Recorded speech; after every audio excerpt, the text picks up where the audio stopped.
Ladies and gentlemen, you're going to put down 15 pearls of wisdom that Dr. Reverend Olsen's going to give you. You're going to write down 3 quotes, and I know you're going to make him feel welcome. Ladies and gentlemen, he put himself on the line to make this country better. We're going to thank him today. Ladies and gentlemen, a big hand, Dr. Clark Olsen. Woo!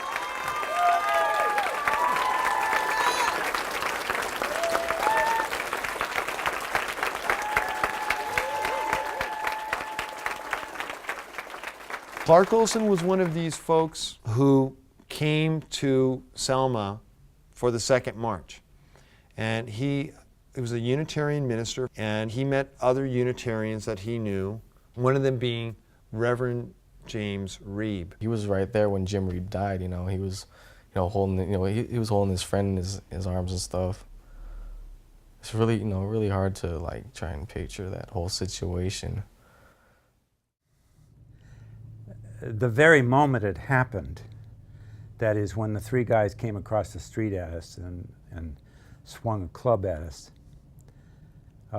it all happened so quickly that I had scarcely time to, I won't say I didn't have time to be afraid, because I was afraid, but I didn't think about it much at that time. It just happened, and it was all over in maybe 30 seconds or something. But I looked around and saw Orloff Miller, whom I had known before better than Jim Reeb, whom I also saw, but I knew who he was. And the 3 of us happened to group up together and say, yeah, let's go off to dinner.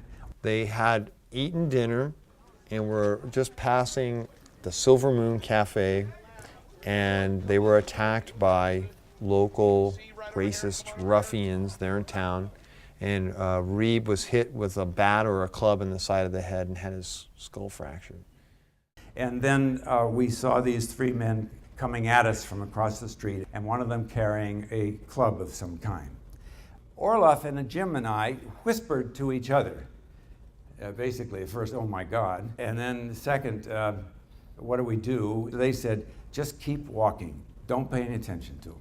Just keep walking. So the fellas came at us, we kept walking, they then came up behind us. I turned and I saw this fellow swing the club.